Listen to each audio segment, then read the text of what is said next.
Kaligtasan Part 3. Magkalaban ba ang faith at works? Magkalaban ba ang faith at works?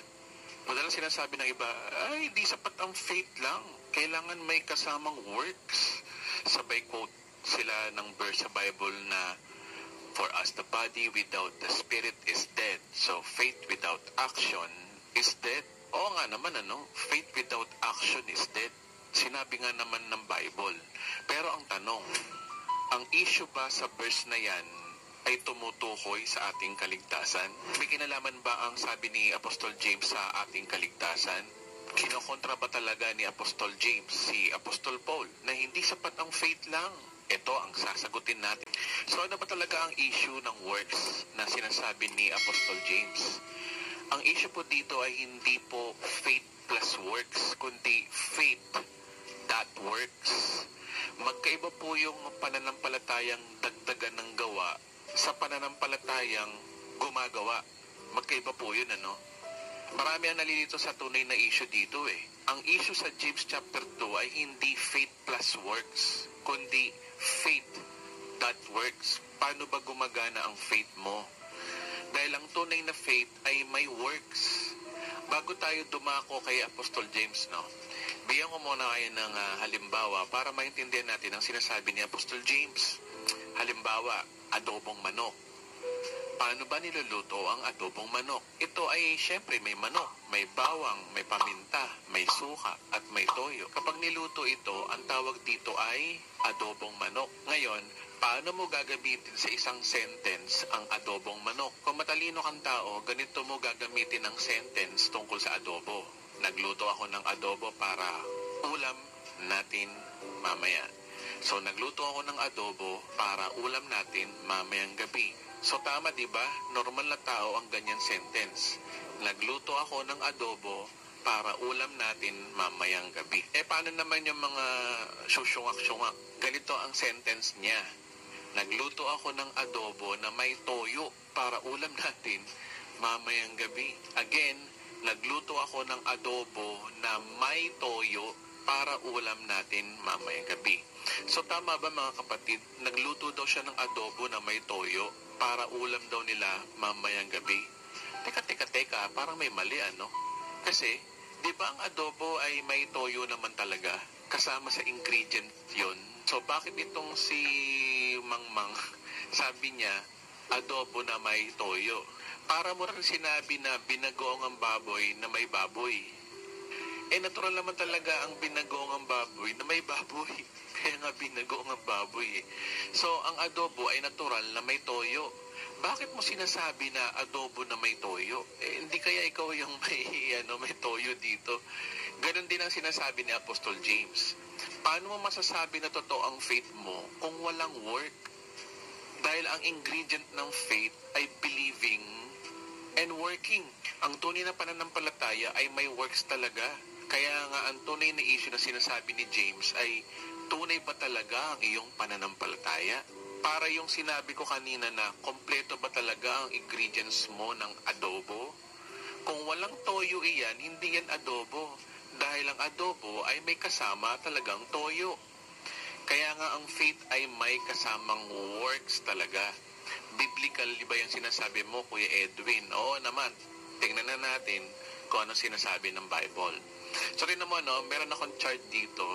Sinabi ni James sa chapter 2 verse 24, diyan nyo makikita ang tinuturing na matuwid ang isang tao dahil sa kanyang mga gawa at hindi dahil sa kanyang pananampalataya lamang.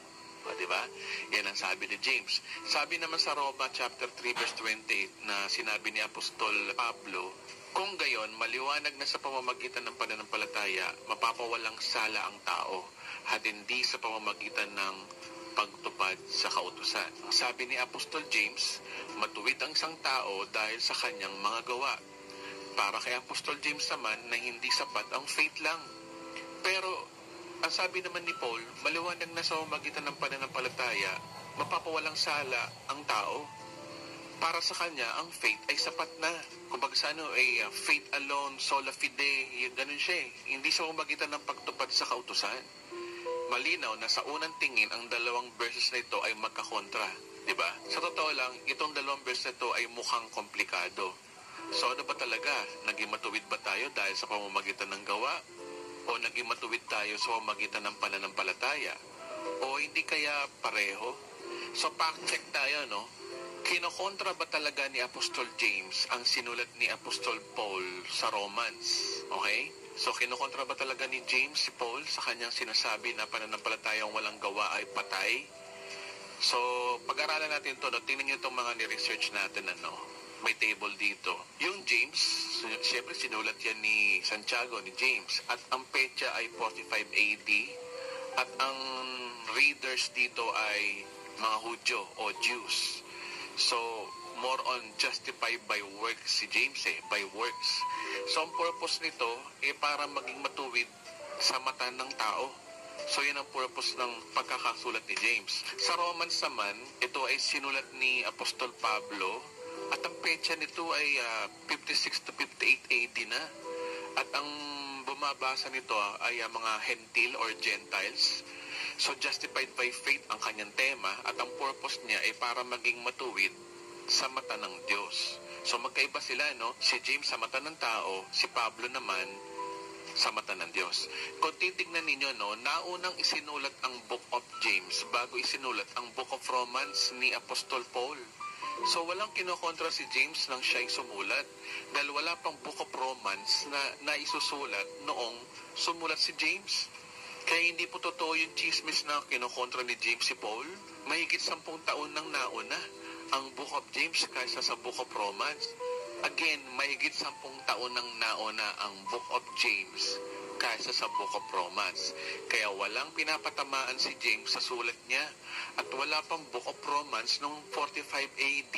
At dahil ang Biblia ay salita ng Diyos, hindi pwedeng magkontrahan ang kanilang mga sulat. Dahil ang mga ito ay bahagi ng salita ng Diyos sa kabuuan. Kasi kung sinasabi natin kinokontra ni James si Apostol Paul, edi tapon na natin ang mga Biblia natin kasi lumalabas na nagkakamali pala ang Biblia. Biro mo, no, nagkokontrahan pala yung manunulat ng Biblia. Akala ko ba kinasihan ng Diyos yan? At dahil nagkakamali ang Biblia, hindi ito dapat tawaging salita ng Diyos dahil yung sumulat ng Biblia ay nagkokontrahan pala sa isa't isa. Pero hindi po yun ang totoo Hindi po ang Biblia ang nagkokontrahan dito. Ang nagkokontrahan dito ay yung mga pastor na pinag-aaway si James at saka si Paul. Wala pong nagkokontrahan sa Biblia, pero may nagkokontrahan ng mga pastor. Kasi may mga pastor na ang doktrina ay salvation plus works. Kaya panig sila kay James. Meron namang iba, ang doktrina ay salvation by grace alone. Kaya panig sila kay Paul. Bagamat ako ay mangangaral ng isang side ng salvation by grace alone, parehos kong tinatanggap ang sulat na ito. All I have to do is to harmonize them. Again, all we have to do is to harmonize them. Tandaan, magkaiba ang readers ng dalawang manunulat. Si James sumulat para sa mga Hudyo. Si Apostol Pablo naman para sa mga Hentil. Ang emphasize ni James ay para maging matuwid tayo sa mata ng tao. Si Apostol Paul naman para maging matuwid tayo sa mata ng Diyos. Kaya yung chismis na kinokontra ni James si Paul ay mali. Dahil wala pang Book of Romans noong 45 AD. Isa pang fact check, no? May kinalaman ba ang sinasabi ni James na faith without work is dead sa salvation? Salvation ba ang issue niya? So, tingnan natin. Isa-isay natin. May kinalaman ba sa kaligtasan ng faith without work is dead? Ang problema naman kasi sa ibang nagtuturo ng Bible, hindi binabasa yung buong context. Basta sila dampot lang ng verse, ay ayun na, may preaching na sila Sasabihin nila na, ang pananampalatayang walang gawa ay patay, kailangan mong gumawa para maligtas. Diba? Really? Kaligtasan ba talaga ang issue rito? Paano mo nalaman na ang kaligtasan ang issue sa sinasabi mong verse? Maganda siguro, basahin natin ang chapter 2 na to mula verse 1 hanggang 26. Hindi yung 26 lang ang babasahin mo.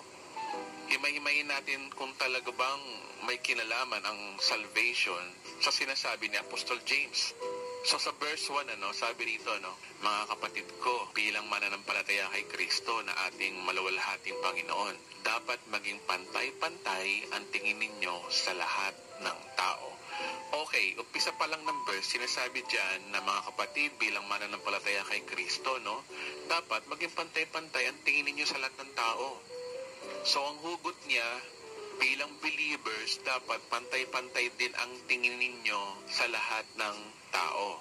So umpisa pa lang, makikita mo na balak niyang sermonan ng mga believers na merong pananampalataya sa Diyos, may faith.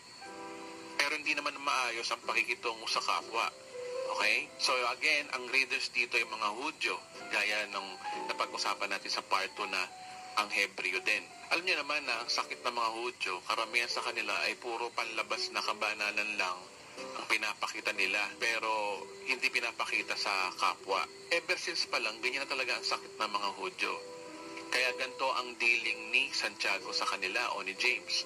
Sabi sa verse 2-4, basahin natin, kung may pumasok sa inyong kapulungan na isang lalaking may singsing na ginto at nakadamit ng magara at dumating doon ng isang mahirap na puro sulsi ang damit at inaasikaso ninyo mabuti ang nakadamit ng magara at sinasabi sa kanya, dito ka maupo. At sinabi nyo naman sa mga mahirap, oy, tumayo ka na lang dyan. O kaya'y, sasay ka na lang umupo. Nagtatangi na kayo ng tao at tumahatol ng mali. So ayan, sinimulan na niyang sermonan ng mga Hudyong believers dito tungkol sa pagtatangi ng tao. Pinagsasabihin niya yung mga Kristiyanong Hudyo tungkol sa pagtatangi ng tao o yung paghatol ng mali. Verse 5-7 naman, mga kapatid kong minamahal, tingnan ninyong mabuti, hindi ba't pinili ng Diyos ay ang mga mahihirap sa mundong ito upang maging mayaman sa pananampalataya at maging kasama sa kahariang pinangako niya sa mga umiibig sa Kanya? Ngunit hinahamak ninyo ang mga mahihirap. Hindi ba't ang mga mayayaman ang umaapi sa inyo at sila ang nagsasakdal sa inyo sa hukuman? Hindi ba sila rin ang lumalay sa marangal na pangalang ibinigay sa inyo ng Diyos? So, continuous pa rin yung issue ng passage na ito tungkol sa pakikipagkapwa at wala pang sinasabi tungkol sa kaligtasan. Mukhang tungkol talaga ito sa pakikipagkapwa at hindi tungkol sa pakikitungo sa Diyos. Verse 8-13, basahin na natin. Mabuti ang inyong ginagawa kung tinutupad ninyo ang utos ng kaharian ng Diyos. Ayon sa kasulatan, ibigin mo ang iyong kapwa gaya ng pag-ibig mo sa sarili. Ngunit nagtatangi kayo ng tao. Kayo nagkakasala at batay sa kautusan. Dapat kayong parusahan. Ang lumalabag sa isa, kahit tumupad sa isa pang mga utos, ay lumalabag pa rin sa buong kautusan. Sapagkat ang Diyos ang nagsasabing, huwag kang mangangalunya, ay siya rin nagsasabing, huwag kang papatay. Kung hindi ka man nangangalunya, ngunit pumapatay ka naman, nilalabag mo na rin ang kautusan. Kaya't mag-ingat kayo sa inyong pagkilos at pananalita, sapagkat hahatulan kayo ayon sa kautusang nagpapalaya sa inyo. Walang awa na hahatulan ng Diyos ang hindi marunong maawa, ngunit ang maawain ay walang dapat ikatakot sa oras ng paghatol. So, sa passage na ito, nagpapatunay na Hudyo ang kausap ni James dito. Kasi nagko-quote na siya ng verse sa Lumang Tipan at talagang tinutukoy dito ay yung works of the law. Napansin niyo ba yung ikapitong utos, huwag kang mangalunya, at ika-6 na utos na huwag kang papatay? So, based on this context, James was referring to the works of the law, okay? At sabi rin sa verse 12, kaya't mag-ingat kayo sa inyong pagkilos at pananalita, sapagkat hahatulan kayo ayon sa kautosang nagpapalaya sa inyo. So maliwanag ito na ito tungkol sa law of Moses o moral law. At kapag moral law, ito'y utos para sa pakikitungo sa kapwa ayon sa batas ni Moses sa mga Hudyo. Exclusive sa mga Hudyo. Kaya ang context ng chapter 2 na ito ay tungkol sa pakikipagkapwa lang talaga. Kung paano mo dapat ayusin ang pakikipagkapwa mo at walang kinalaman dito pa yung kaligtasan mo Pagdating ng verse 14, dito naka-question ni Apostol James kung ano ba talagang pananampalataya meron kayo, kung totoo ba talaga. At may mababanggit siya rito tungkol sa kaligtasan pero mapaliwanag natin mamaya. So totoo ba talagang tunay ang faith na natanggap nyo? Totoo bang mga born again Christian kayo? Kasi hindi ko makita sa gawa Ganyan po yung parang mensahe ni James sa mga Hudyo. Maganda siguro basahin natin, Verse 14, mga kapatid, ano ang mapapala ng isang tao kung sabihin mang siya'y may pananampalataya, ngunit hindi naman pinapatunayan sa gawa. Maililigtas ba siya ng ganong uri ng pananampalataya? Okay, nabanggit na yung tungkol sa kaligtasan. Pero himay-himay natin, Ang tunay na faith ay makikita daw sa gawa. So, ang issue dito ay yung faith. Kung tunay nga ba? Kasi kung hindi tunay ang iyong faith, hindi ito makikita sa gawa. Sa madaling salita, kung tunay kang Kristiyano, nagbubunga ang pagiging Kristiyano mo sa paggawa ng mabuti sa kapwa. Makikita ng kapwa mo tao na may pagbabago ka. Ang faith mo kay God ay ang ugat at ang bunga ng faith mo ang iyong mga good works. Ngayon, malaking question sa mata ng tao kung sasabihin mong born again ka, pero ang pangit-pangit ng ugali mo. Diba? Yun ang ibig sabihin ni Apostol James dito. Kaya tuloy, na-question na rin tuloy ni James yung kaligtasan na meron sila sa verse 14. Kini-question na ni James na, ang pangit-pangit na ugali nyo, totoo bang mananampalataya kayo? Totoo bang ligtas na ba talaga kayo?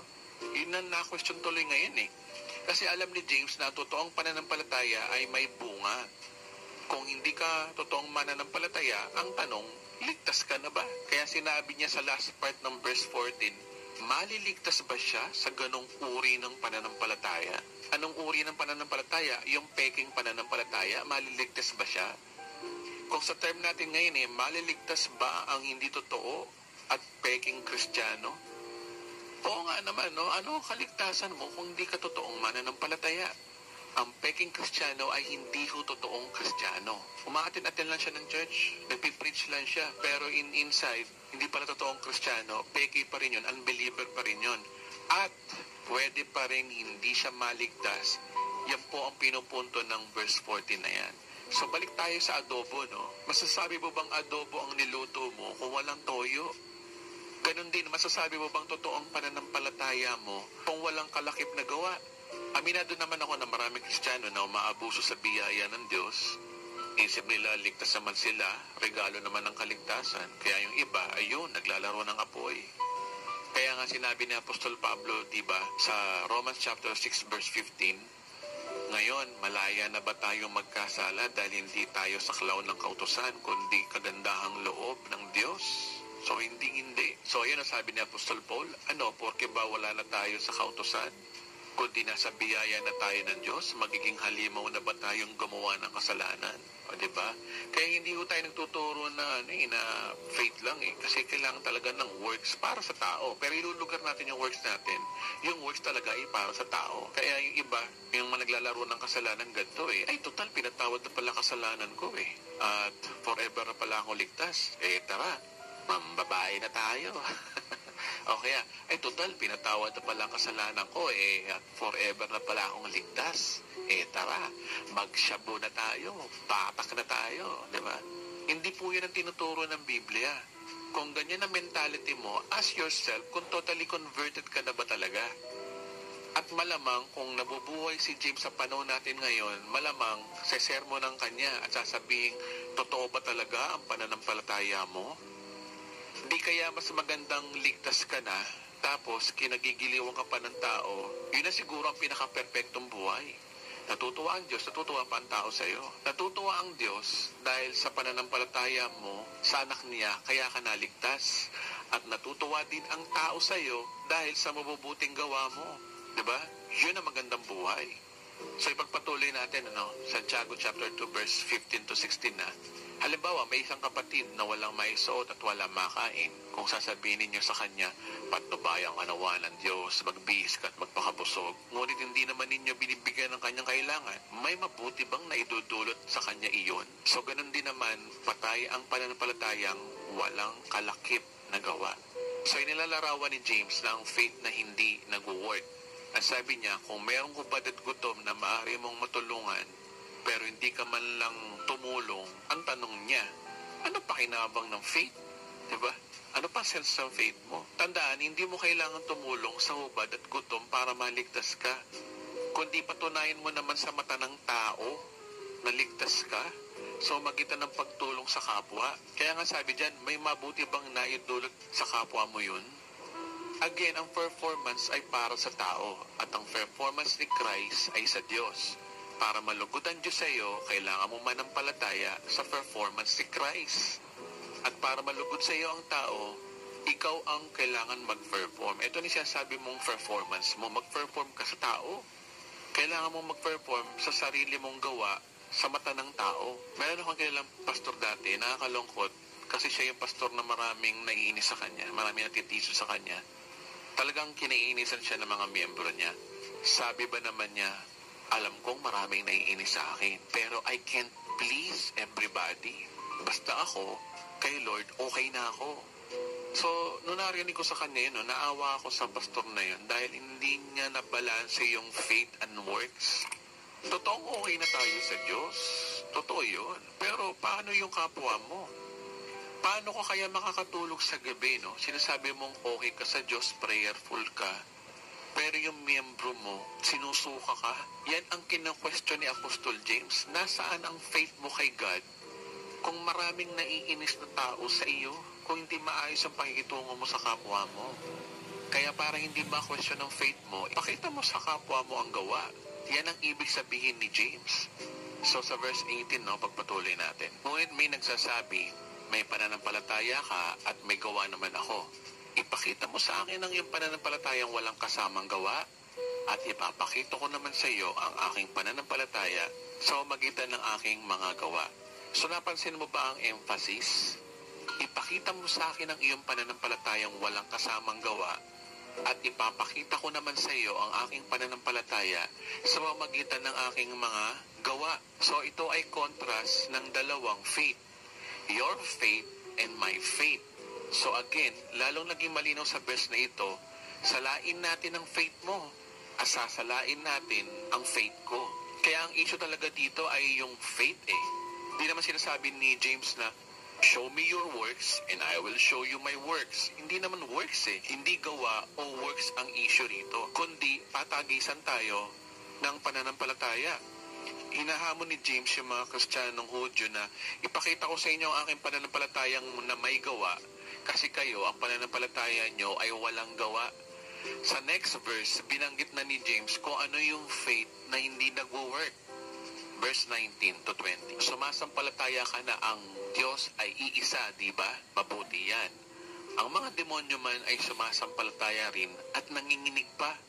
Kaya isa kang hangal, nais mo bang patunayan ko sa iyo na walang kabuluhan ang pananampalatayang walang kasamang gawa? Ang faith na hindi nagwo-work ay faith ng katulad ng sa demonyo. Natural faith, to ay natural na paniniwala na may Diyos. Maging ang mga demonyo ay naniniwala sa Diyos at nanginginig pa. Ang ganitong faith po ay hindi nagwo-work. Halos lahat ng tao ay naniniwala na may Diyos. Ang awareness ng tao sa existence of God ay natural na nakakapit sa kaisipan ng tao. Maging ang mga demonyo ay may ganitong paniniwala. Pero ang ganitong faith ay hindi nagwo-work. Ang ganitong klaseng faith ay hindi kasi nakakapagligtas. Iba yung naniniwala sa nananampalataya. Ang nananampalataya ay natural na may works. Gaya ng adobo, natural na may toyo. Ang paniniwala lamang ang hindi nag-work, kaya hindi nito kayang mag-express ng work. Hindi sapat ang maniwala na may Diyos. Kailangan mo maniwala na ang Diyos ay naging mabuti sa iyo na dahilan para maging mabuti ka sa kapwa mo. Ang faith ay hindi mental acceptance, na gaya ng pananampalataya ng demonyo. Sinulat ni Apostol Pablo na ang faith na nakakapagligtas. Sabi rin ni Pablo, no? Romans 10 verse 9 to 10, kung ipapahayag ng inyong labi na si Jesus ay Panginoon at buong puso kang sumasampalataya na siya'y muling binuhay ng Diyos, maliligtas ka sapagkat sumasampalataya ang tao sa pamamagitan ng kanyang puso at sa gayong pinapawalang sala ng Diyos. Nagpapahayag naman siya sa pamamagitan ng kanyang labi at sa gayon ay naliligtas. Ito ang faith na nakakapagligtas. Ito ang faith na nagwo-work sa loob ng iyong pagkatao, palabas upang makita ng tao. Kapag na-realize mo na naging mabuti ang Diyos sa iyo, niragaluhan ka ng kaligtasan, pinatawad sa iyong mga kasalanan at ikay pinagpalad, pinapuran, sa sobrang tuwa mo, gagantihan mo ng kabutihan ang tao sa paligid mo. Iyan ang tunay na faith. Okay? Again, kapag na-realize mo na naging mabuti ang Diyos sa iyo, niregaluhan ka ng kaligtasan, pinatawad ng iyong mga kasalanan at ikay pinagpala at pinapuran. Sa sobrang tuwa mo, yung tuwa mo ba, natuwa ka dahil sa ginawa ng Diyos sa iyo, gagantihan mo ng kabutihan yung mga tao sa paligid mo. Yan ang tunay na faith. At yan ang pananampalataya na sinasabi rin ni Apostol James. I will show you my faith. Dahil yan ang kanyang faith. Naging mabuti ang Diyos sa iyo, kaya gagantihan mo ng kabutihan ang iyong kapwa. Kaya nga kina-question niya yung mga Kristiyanong mananampalataya daw, pero walang iya naman sa kapwa-tao. Diba? Kaya nga sa verse 21 to 25, nag-mention si James ng dalawang halimbawa ng faith na nag-work. Ang faith ni Abraham at ang faith ni Rahab. Ang classic na example na ito ay nagre-represent sa dalawang grupo. Si Abraham nagre-represent sa mga Hudyo, si Rahab naman ay nagre-represent sa mga Hentil. Ang kanilang faith ay nag-work. Sila ay justified sa harapan ng Diyos dahil sa kanilang pananampalataya at justified naman sa mata ng tao dahil sa gawa ng kanilang pananampalataya. Basahin natin sa 21, hindi ba't ang ating amang si Abraham ay inaring ganap sa pamamagitan ng mga gawa ng kanyang inihandog si Isaac na kanyang anak sa ibabaw ng dambana? So binanggit dyan na inaring ganap sa pamamagitan ng mga gawa or justified by works sa English. Sabi sa English, James 2:21, was not Abraham, our father, justified by works when he had offered Isaac, his son, upon the altar? So sabi dyan, So again, justified by works ang sabi sa English. So kailan daw si Abraham na justified by works? So kailan daw? Nang inihandog si Isaac na kanyang anak sa ibabaw ng dambana. Yan ang sabi dyan, di ba? So ang justified na tinutukoy dito ni James ay sa harap ng tao, hindi sa harap ng Diyos. Dahil si Abraham ay justified na by faith bago pa isinilang si Isaac. Again, dahil si Abraham ay justified by faith na sa harap ng Diyos bago pa niya inialay si Isaac. Ang justification ni Abraham sa mata ng Diyos sa pamamagitan ng faith ay nakasulat na sa Genesis chapter 15. Ang pag-aalay ni Abraham kay Isaac ay inaisulat sa Genesis 22. Ang layo ng dalawang kapitulo nito ay may distansya na halos 40 years ang agwat. So basahin natin Genesis chapter 15 verse 6. Si Abram ay sumampalataya kay Yahweh at dahil dito siya ay itinuring ni Yahweh bilang isang taong matuwid.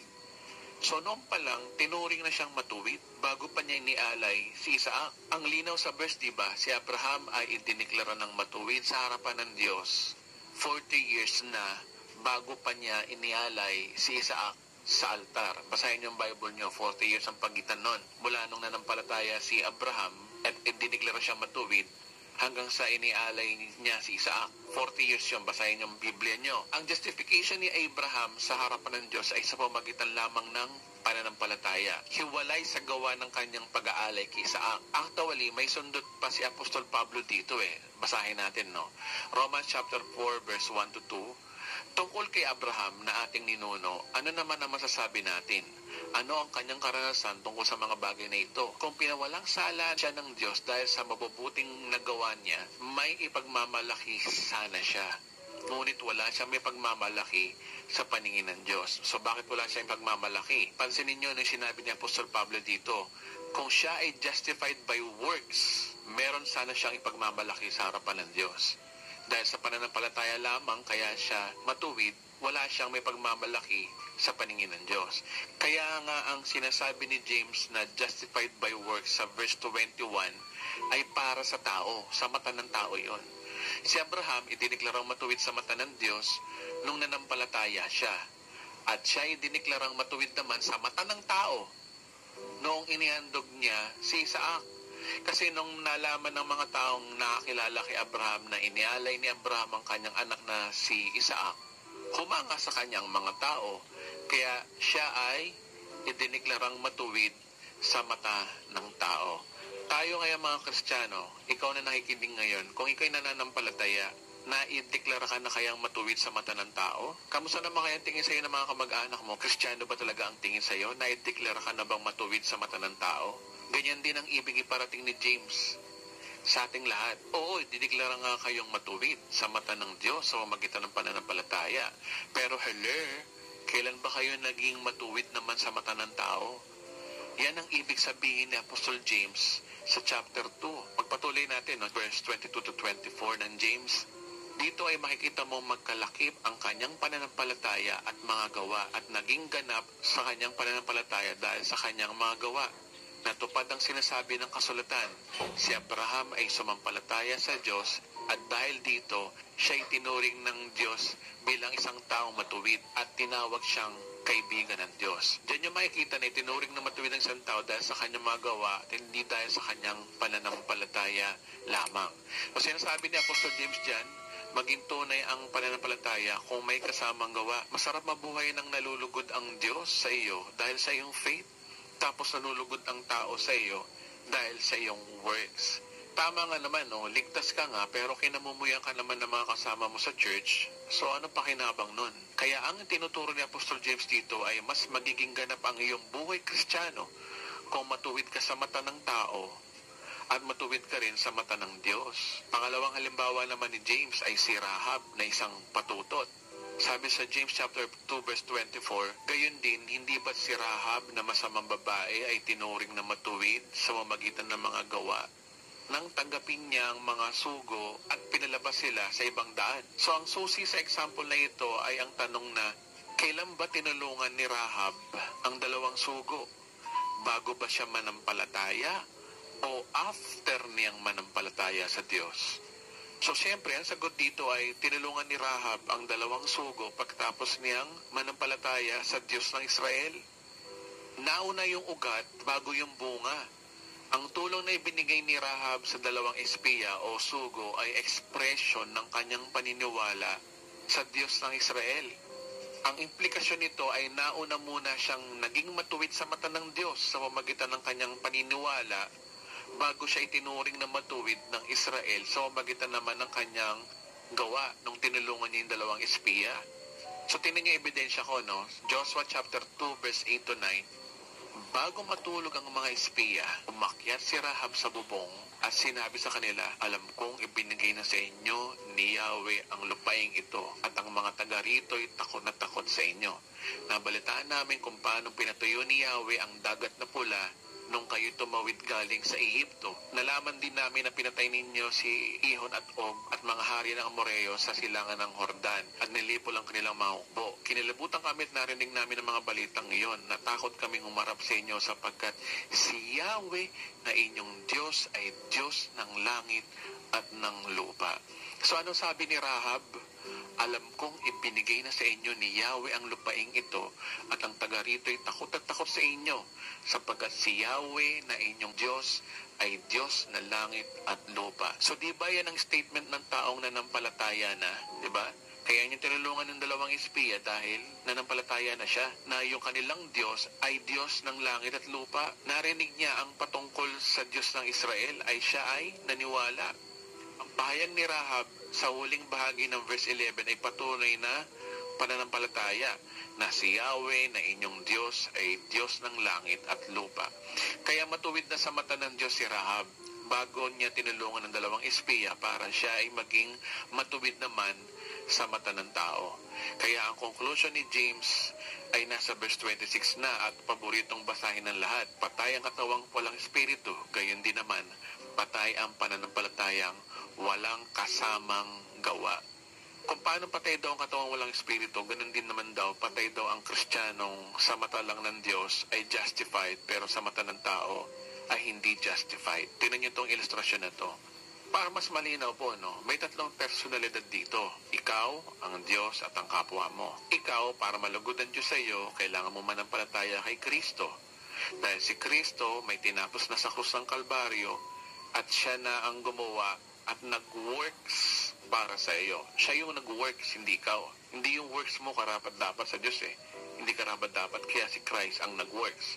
Dahil wala tayong kaya ng gumawa ng works para matuwa ang Diyos sa atin. So sabi sa Isaiah at sa Romans na ang mabubuting gawa natin sa mata ng Diyos ay basahan.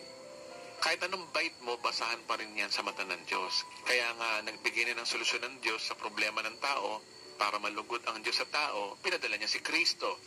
Pinadala ng Diyos si Kristo para siya ang magbayad ng mabubuting gawa na dapat gawin mo. Tinuldukan na niya ito sa krus ng Kalbaryo. Ngayon, sa bagong tipan, kapag umangkas ka kay Kristo sa pamamagitan ng pananampalataya, you are now justified by faith, at yan ang tinuturo ni Apostol Pablo. Ngayon, remember, may kapwa ka rin. Ang tao nasa paligid natin. At ito naman yung tinuturo ni Apostol Santiago, na hindi sapat ang faith lang. So, binabalanse lang niya, no? Dapat may works. Para kanino? Para sa tao, hindi para sa Diyos. Pinag-aralan na natin yan kanina, di ba? Na ang works ay para sa tao, para ma-justified ka by works.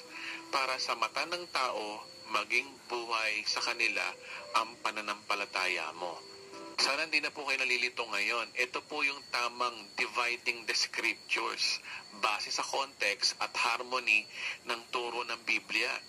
At pinapatunayan ko rin sa inyo na ang Biblia po ay hindi nagkakamali, hindi sila nagko-contradict. Ang nagko-contradict lang yung mga bumabasa minsan, yung mga nag-aaral. Kaya ang isang mensahe ng Diyos sa atin ay masarap mabuhay ng ligtas sa pamamagitan ng pananampalataya kay Kristo at maging kalugod-lugod ka sa mata ng mga tao. Yan po ang tinuturo ng Biblia, is to harmonize Paul and James. Hindi sila magkalaban. Ang magkalaban lang yung mga pastor na hindi marunong mag-divide ng scriptures. May kinalaman ba ang sinasabi ni James na faith without works is dead sa salvation? Mali. Ang works na sinasabi ni James ay para sa tao, hindi para sa Diyos. Dahil ang works na para sa Diyos ay ginawa na ni Kristo sa krus para ikaw ay maging matuwid sa harapan ng Diyos. Kaya para naman maging matuwid ka sa mata ng mga tao, ayusin mo ang iyong works sa tao.